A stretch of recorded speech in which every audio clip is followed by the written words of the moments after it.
নমস্কার, CNN24 সান্ধ্যকালীন সংবাদে আমি অভিষেক পাল আপনাদের সবাইকে স্বাগত জানাচ্ছি। বিস্তারিত খবরে যাওয়ার আগে প্রথমে দেখে নেব আজকের বিশেষ বিশেষ সংবাদ একবার। জমা জলের কারণে বিপাকে উত্তর কৃষ্ণপুর 365 নম্বর প্রাথমিক বিদ্যালয়ে দুর্ভোগী শিক্ষার্থী ও শিক্ষকরা।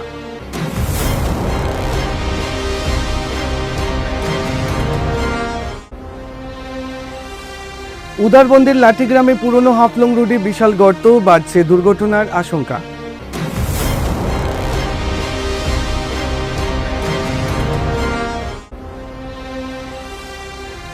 শিলচরের হৃদয় সামাজিক ও সাংস্কৃতিক সংস্থার উদ্যোগে অনুষ্ঠিত হল 13তম গুণীজন সংবর্ধনা অনুষ্ঠান।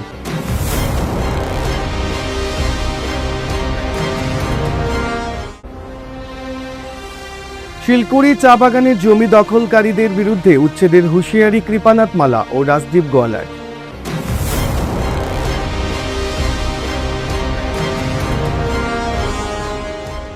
এবারে বিস্তারিত খবর। উত্তর কৃষ্ণপুরে 365 নম্বর কৃষ্ণপুর প্রাথমিক বিদ্যালয়ে দীর্ঘদিন ধরে জমে থাকা জলের কারণে চরম ভোগান্তির মুখে পড়েছেন শিক্ষার্থী, শিক্ষক, শিক্ষিকা ও অভিভাবকরা। বিদ্যালয় প্রাঙ্গণে তৈরি হওয়া জলাবদ্ধতার ফলে স্বাভাবিক শিক্ষার পরিবেশ মারাত্মকভাবে ব্যাহত হচ্ছে। অভিযোগ অনুযায়ী বিদ্যালয়ের শিক্ষক কক্ষ সহ প্রায় সব কক্ষে জল প্রবেশ করার পাঠদান কার্যত ব্যাহত হচ্ছে। এমনকি শিক্ষক শিক্ষিকাদেরও বিদ্যালয়ে প্রবেশ করতে সমস্যার সম্মুখীন হতে হচ্ছে। আগামীকাল থেকে বিদ্যালয়ে পরীক্ষা শুরু হওয়ার কথা থাকলে বর্তমান পরিস্থিতি নিয়ে উদ্বেগ প্রকাশ করেছেন অভিভাবকরা। তাদের আশঙ্কা, দ্রুত ব্যবস্থা না নেওয়া হলে শিক্ষার্থীদের পরীক্ষার উপরও এর নেতিবাচক প্রভাব পড়তে পারে। আমি বড় দুঃখের সহিত হইতাছি একটা কথা, খাস করিয়া আমার ডিসি স্যারের কাছে। ডিসি স্যারের কাছে ওইটাই আমার অনুরোধ, একটাবার আপনি নিজে ইন্সপেকশন করুন। এই যে আমরা 365 নম্বর উত্তর কৃষ্ণপুরি স্কুলটা, এলপি স্কুল যেটা আছে, কালকেতেই পরীক্ষা, এটা আগামীকালকে গিয়া এটা পরীক্ষা আছে স্যার। একটা কথা হয়েছে, আজকে বাচ্চারা কোনো অবস্থাতে না স্কুল ঢুকতে পারে, না বসতে পারে, না বসার জায়গা, না ইয়ের জায়গা, একমাত্র ড্রেনের আর জলের বড় সমস্যা হয়ে গেছে গিয়া প্রচুর দিন থেকে। যেহেতু ড্রেনটা পরিষ্কার হয়ে যায় কি স্যার, তাহলে আমার বলছে নিরাপদ থাকে, যেমন গিয়া কোনো প্রবলেম থাকবে না। কিন্তু আজকে দেখুন সপ্তাহের মধ্যে 5 দিন স্কুল হয় আর 2 দিন স্কুল হয় না স্যার। আর কি যা বৃষ্টি স্যার, যেদিন বৃষ্টি হয়, হ্যাঁ বৃষ্টির দিন তো কোনো পড়াই নাই, লেখাও নাই, কিচ্ছু নাই, না স্যাররা ঢুকতে পারে না ম্যাডামরা ঢুকতে পারে স্কুলের ভিতরে। আমি ডিসি স্যার কাছে, ডাইরেক্ট ডিসি স্যারের কাছে আমি কইতাছি কথাটা, ডিপার্টমেন্টের কাছে আমি যা আবদার করিয়া, খাস করিয়া আপনারা আমরা ড্রেনটা সফা করিয়া দিই, ড্রেনটা পরিষ্কার যদি করেন একটি স্কুলটা বাঁচবো। যদি স্কুল না বাঁচে তাহলে বাচ্চারা বাঁচেন না, তারা পড়াশোনা বেকার হয়ে যায়। আজকে তখন বাচ্চারা স্কুল থেকে স্কুল হয় পড়ালে গিয়া, কিন্তু জল থেকে তারা বাড়িয়ে যেতে কি বাধ্য হয়ে যায় গিয়া। তারা আমরা নিজেই তারা সরাই দিলে, এখানে ঢুকতে পারতো না, বইতে পারতো না, কিছু না। স্যার ম্যাডাম যারা রাস্তার মধ্যে খাড়া হয়ে থাকে, স্কুলে ঢুকতে পারে না, হাঁটু জল স্যার। এটা মিথ্যা কথা না, সত্য কথা। আপনি ইন্সপেকশন করাইন, আর নতুবা নিজে ডাইরেক্ট আপনি আইন, আপনার ডিপার্টমেন্ট পৌঁছাই দিন, নতুবা আপনি নিচে আইন। আপনার কাছে ওটাও অনুরোধ স্যার, আর বিশেষ কিছু না স্যার। নমস্কার স্যার। উদারবন্দের লাঠিগ্রাম এলাকায় পুরনো হাফলং রোডের বেহাল অবস্থাকে কেন্দ্র করে চরম ভোগান্তির শিকার হচ্ছেন স্থানীয় বাসিন্দারা। রাস্তার বিভিন্ন স্থানে তৈরি হওয়া বিশাল বিশাল গর্তে বৃষ্টির জল জমে কার্যত জলাবদ্ধ পরিস্থিতির সৃষ্টি হয়েছে, যা যান চলাচল ও জননিরাপত্তার ক্ষেত্রে গুরুতর ঝুঁকি তৈরি করেছে। স্থানীয়দের অভিযোগ, প্রাক্তন বিধায়ক মিহিরকান্তি সোমের আমলে প্রায় 2 বছর আগে নির্মিত এই রাস্তাটি নির্মাণের 1 বছরের মধ্যে বিভিন্ন জায়গায় গর্ত তৈরি হতে শুরু করে। বর্তমান সামান্য বৃষ্টিতে রাস্তার অধিকাংশ অংশ জলমগ্ন হয়ে পড়েছে, ফলে প্রতিদিন দুর্ভোগ বাড়ছে সাধারণ মানুষের। এলাকাবাসী ও অভিভাবকদের দাবি, রাস্তায় এমন বেহাল অবস্থার কারণে স্কুল পড়ুয়া ছাত্রছাত্রীদের যাতায়াতের মারাত্মক সমস্যার সৃষ্টি হচ্ছে। পাশাপাশি পর্যাপ্ত ড্রেনেজ ব্যবস্থার অভাবে বৃষ্টির জল রাস্তার উপর দিয়ে প্রভাবিত হওয়ার দুর্ঘটনায় আশঙ্কাও ক্রমশ বৃদ্ধি পাচ্ছে। সোমবার স্থানীয় বাসিন্দারা জেলা প্রশাসন ও রাজ্য সরকারের কাছে দ্রুত হস্তক্ষেপের দাবি জানান। রাস্তাটার অবস্থা বর্তমানে যেমন রাস্তাটার সাইডে ড্রেন নাই, আর জলটা পুরো রাস্তার উপরে আই যায়, আর স্কুল কলেজও বাচ্চা কাচ্চা লইয়া যেতে সময় বিরাট অসুবিধা পড়িয়া অ্যাক্সিডেন্ট হয়। একদিন আগে অ্যাক্সিডেন্ট হইয়া বাচ্চা একটা হাতও ভাঙিছে বুঝছেন। আমরা জেলা প্রশাসনের কাছে আর মুখ্যমন্ত্রী মহোদয়ের কাছে আমরা অনুরোধ করি আর যে দয়া করে রাস্তাটা যাতে ঠিক করা হয়। যদি ড্রেন দিয়া রাস্তাটা না হয় তো এই রাস্তার মধ্যে এখানে একটা কালভার্ট দিয়ে দিলে, আগে একটা কালভার্ট আসিল কেন, কিন্তু পরে রাস্তা সংস্কার করার সময় তারা এই কালভার্টটা বন্ধ করে দিয়েছে।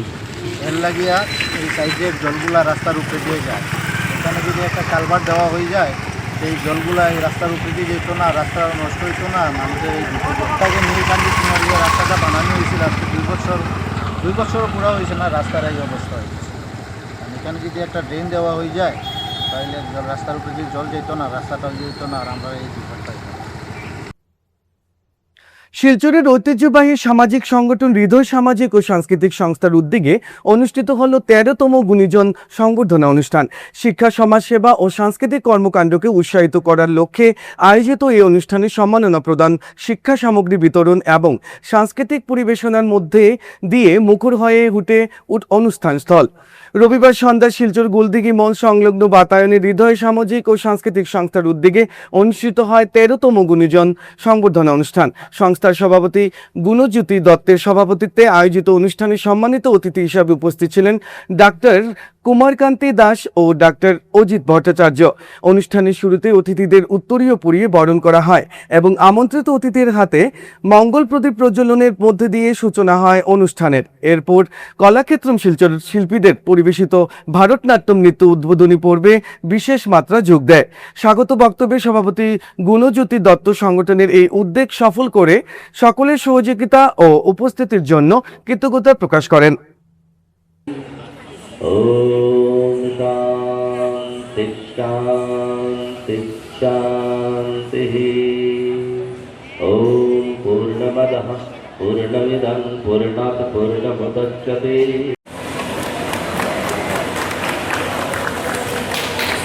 उपदेशा हृदय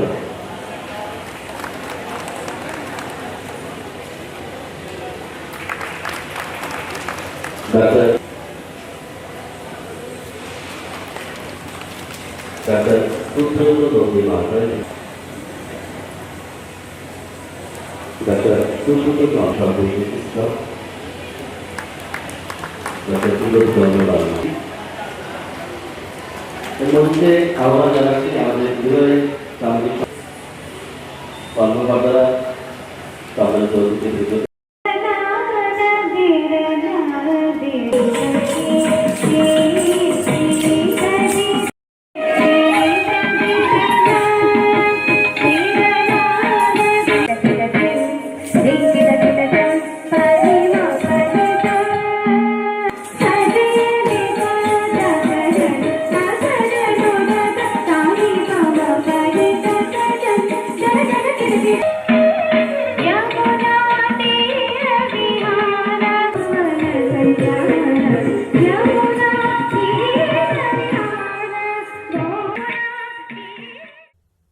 কাছাড় জেলার শিলকুড়ি চা বাগানে জমি অবৈধভাবে দখল করে থাকার ব্যক্তিরা বাংলাদেশি নাগরিক হোক কিংবা ভারতীয় কাউকে ছাড় দেওয়া হবে না। অবৈধ দখলদারদের উচ্ছেদ করা হবে বলে স্পষ্ট জানিয়েছেন বরাক চা শ্রমিক ইউনিয়নের সভাপতি তথা সাংসদ কৃপানাথ মালা এবং সাধারণ সম্পাদক তথা বিধায়ক রাজদীপ গোয়ালা। উল্লেখ্য, কাছাড় জেলার শিলকুড়ি চা বাগানের সরকারি ও বেসরকারি মিলিয়ে প্রায় 200 বিঘা জমি অবৈধভাবে দখল হওয়ার অভিযোগ উঠেছে। এই জমিগুলো সন্দেহভাজন ব্যক্তিদের দখলে চলে যাওয়ার বিষয়টি এলাকা জুড়ে ব্যাপক চাঞ্চল্যের সৃষ্টি করেছে। অভিযোগ অনুযায়ী শিলকুড়ি চা বাগানের ধর্মকাল এলাকায় বৈধ নথিপত্র ছাড়াই একাংশ সন্দেহভাজন ব্যক্তি জমি দখল করেই বসবাস করছেন। শুধু জমি দখল করেই থেমে না থেকে তারা দ্রুতগতিতে শতাধিক স্থায়ী ও অস্থায়ী ঘরবাড়ি নির্মাণ করে বসবাস শুরু করেছেন বলেও স্থানীয়দের অভিযোগ। देखिए वहाँ का ज़मीन मुझे जहाँ तक खबर है कि बाहर के कुछ आदमी आके दखल कर रहे हैं और जेहेतु बगान है, बगान में दूसरा आदमी दखल करने का सख्त मना है। और हमारे माननीय मुख्यमंत्री जी हमेशा बोलते हैं कि बगान में नॉन बगान का आदमी को हम लोग घुसने नहीं देंगे, रहने नहीं देंगे। और अभी जो फिलहाल अभी जो पट्टा दिया जा रहा है वो केवल बगान के आदमी को ही दिया जा रहा है और उसमें लिखा भी है कि वो बेच नहीं सकते हैं और यदि बेचना चाहें भी 20 साल बाद तो बगान के आदमी के पास ही बेचना पड़ेगा। तो इसलिए ये ज़मीन का जो मुद्दा है यहाँ पे ये हम मुख्यमंत्री से भी बात करेंगे, मीडिया में भी आप लोग बजाए हैं बहुत पहले से, तो इसका ज़बरदस्त एक्शन लेंगे। और हमारी बराक चा श्रमिक यूनियन हम लोग हैं, मैं प्रेसिडेंट हूँ, हमारे जनरल सेक्रेटरी हैं राजदीप द्वारा, तो हम लोग बराक चा श्रमिक यूनियन के प्लेटफॉर्म से माननीय मुख्यमंत्री को हम लोग अवगत कराएंगे और जल्द से जल्द वहाँ इविक्शन कराने की कोशिश करेंगे। যে জায়গাতেই কেউ যদি ইল্লিগেলি ল্যান্ড এনক্রোচ করে আমাদের সরকার কড়া পদক্ষেপ নিয়েছে, আপনারা দেখেছেন বিগত দিনে, আগামী দিনেও নেবে। ইতিমধ্যে আপনারা দেখেছেন ভারতমালার রাস্তাতে রাতারাতি ঘর বাড়ি বানিয়ে ভারতমালার প্রকল্প থেকে কিভাবে কম্পেনসেশন পাওয়া যায় ইল্লিগাল ওয়েতে, এটার চেষ্টা অনেকেই করেছিল, যার কারণে একটা বৃহত্তর উচ্ছেদ অভিযান চলেছে আরকাটিপুরে কিছুদিন আগে। এবং আসামের বিভিন্ন অঞ্চলে আপনারা দেখছেন ডক্টর হিমন্ত বিশ্ব শর্মার নেতৃত্বে ইল্লিগেল এনক্রোচমেন্ট করতে সরকার বাধা দিয়েছে এবং যারা এনক্রোচ করেছে ওদের বিরুদ্ধেও পদক্ষেপ নেওয়া হয়েছে, এভিকশন করা হয়েছে। তো যদি কেউ এইভাবে ইল্লিগেলি এনক্রোচ করে তো ডেফিনেটলি সরকার এভিক্ট করার এভিকশনের প্রক্রিয়া আরম্ভ করবে। আর এমনি আমাদের চা বাগানের শ্রমিক যারা আছেন, এই বাগান পঞ্চায়েতরা আছেন, ওনারা আজকে সকালে আমার সঙ্গে দেখা করছেন এবং ওনারাও বলেছেন কি যদি এইভাবে এনক্রোচমেন্ট হয় তো আমরা আন্দোলন করব। তো শ্রমিকরাও আন্দোলন করতে প্রস্তুত আছেন এবং সরকার এবং প্রশাসনের পক্ষ থেকেও সাহায্য হবে এবং শ্রমিকরা বলেছে ওরা আর এনক্রোচমেন্ট করতে দেবে না। বিভিন্ন সময় দেখা যায় গার্ডেন ম্যানেজমেন্ট যখন সিক হয়ে যায় বা ওদের বাগানগুলো ভালোভাবে ওরা পরিচালনা করতে পারে না, তখন ওরা পজেশনগুলো এনওসির মাধ্যমে বিক্রি করার চেষ্টা করে, যেটা শিলকুড়িতে হয়েছে এবং অন্যান্য অনেক জায়গাতেই এইগুলো হয়েছে। এবং বিভিন্ন জায়গাতে আমরা চেষ্টা করেছি, আমরা মাননীয় মুখ্যমন্ত্রীকেও বলেছি এই এনক্রোচমেন্টগুলোকে ফ্রি করতে হবে, এভিকশন করতে হবে। আগামী দিনে আপনারা দেখবেন একটা মেজর এভিকশন ড্রাইভ হবে প্রত্যেক জায়গাতে। যে জায়গাতে এনক্রোচমেন্ট হবে ওই জায়গাতে, খালি শিলকুড়ি নয়, যে জায়গাতেই ইলিগ্যাল এনক্রোচমেন্ট থাকবে ওখানে এভিকশন করবে। ভারত বাংলাদেশ সীমান্তে পুলিশ ও বিএসএফ এর যৌথ তৎপরতায় ফের বানচাল হয়ে গেল গবাদি পশু পাচারের একটি বড়সড় চেষ্টা। খোয়াই থানার পুলিশ অত্যন্ত সক্রিয়তার সাথে অভিযান চালিয়ে পাচারকারীদের হাত থেকে 5টি চুরাই গবাদি পশু উদ্ধার করতে সক্ষম হয়েছে, যার আনুমানিক বাজার মূল্য প্রায় 3 লক্ষ টাকা। খোয়াই থানার ভারপ্রাপ্ত আধিকারিক ওসি কৃষ্ণধন সরকার আজ সংবাদ মাধ্যমের সামনে এই সাফল্যের বিবরণ তুলে ধরেন। রাত্রে যে লাস্ট নাইট যেটা গেছে অনুমান 2:30 থেকে 3:45 ভিতরে, 3:45 আমাদের নাইট অফিসার ছিল এসআই দেবপ্রসাদ চক্রবর্তী এবং সঙ্গে পুলিশ এবং আমাদের টিএসআর টিম। উনি যখন নাইট মোবাইলে বেরোন, অন্য দিক থেকে উনি মোবাইল করে আসার সময় ঠিক মরা নদীর পাড়ের উল্টা দিকে আমাদের যেখানে দত্তপাড়ার মুখটার এখানে আসার সময় যখন হঠাৎ করে দূর থেকে দেখা যাচ্ছে কি গরু দৌড়াচ্ছে, দড়ি ধরে ধরে কয়েকজনে 2-3 জন মিলে 4টা গরুকে এরকম গরুগুলিকে দৌড়ে নিয়ে যাচ্ছে আর কি। এমন টাইমের সঙ্গে সঙ্গে পুলিশ টের পেয়ে পিছু দেওয়া করতে করতে ওরা গরুর দড়ি ছেড়ে চোরের দলগুলো কী করছে তখন পালিয়ে গেছে এখান থেকে। 4টা বড় গরু আমরা মানে আমাদের নাইট অফিসার রিকভারি করতে সক্ষম হয়েছে। সঙ্গে আরও পুলিশ গেছে তখন, উনি যখন চেয়েছিলেন, হেল্প চেয়েছিলেন, সঙ্গে সঙ্গে আমরা এই খবরটা 4টা গরু তো রিকভারি করে যথারীতি, নাহলে একটু পরে হলে নিয়ে যেতে হয়তো বর্ডারে। সঙ্গে সঙ্গে এই খবরটা বিএসএফকেও জানায়। বিএসএফ সঙ্গে সঙ্গে ওদের টিম 104 ব্যাটালিয়ান ওরাও তাদের টিমকে আরও মানে বেশি অ্যাক্টিভেট করে দেখা যাচ্ছে, তখন তারাও একটা গরুকে নদীর পাড় থেকে উদ্ধার করতে পেরেছে। প্রথম যে 4টা গরু একই ভদ্রলোক যিনি গরুর উপরে ওনার বিশেষ করে ওনার চলে, উনি হচ্ছে সঞ্জয় গোপ, বাড়ি হচ্ছে মোরা নদীর পাড়।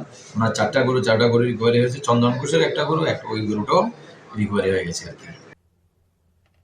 খোয়াই জেলার রামচন্দ্রঘাট বিধানসভা কেন্দ্রের সামগ্রিক কল্যাণ এবং গ্রামীণ আর্থসামাজিক পরিকাঠামোর মনোন্নয়নে এক অত্যন্ত ফলপ্রসূ ও গুরুত্বপূর্ণ প্রশাসনিক বৈঠক সম্পন্ন হলো বলে জানালেন বিধায়ক রঞ্জিত দেববর্মা।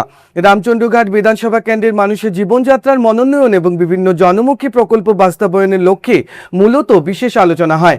বৈঠক প্রসঙ্গে বিস্তারিত তথ্য শেয়ার করে বিধায়ক রঞ্জিত দেববর্মা এবং এমডিসি জেমস দেববর্মা তার ব্যক্তিগত সামাজিক মাধ্যমে জানান, রামচন্দ্রঘাট কেন্দ্রের মানুষের সার্বিক কল্যাণ ও গ্রামীণ উন্নয়নের স্বার্থে খোয়াইয়ের জেলার কল্যাণ আধিকারিক এবং ব্লক উন্নয়ন আধিকারিকের সাথে একটি অত্যন্ত ফলপ্রসূ আলোচনা সভা অনুষ্ঠিত হয়েছে। বৈঠকে স্থানীয় জনজাতি কমিউনিটির বিভিন্ন জ্বলন্ত সমস্যা নিয়ে চুলচেরা বিশ্লেষণ করা হয়। একই সাথে মানুষের জীবিকা ও সার্বিক কল্যাণের উদ্দেশ্যে বেশ কয়েকটি বড়সড় উন্নয়নমূলক প্রকল্পের প্রস্তাবও পেশ করা হয়েছে। আগামী দিনগুলোতে এই প্রকল্পগুলি বাস্তবায়িত হলে এলাকার মানুষ দারুণভাবে উপকৃত হবেন বলে তিনি তীব্র আশা প্রকাশ করেন। আজকের সংবাদ এখানে শেষ করছি। নমস্কার।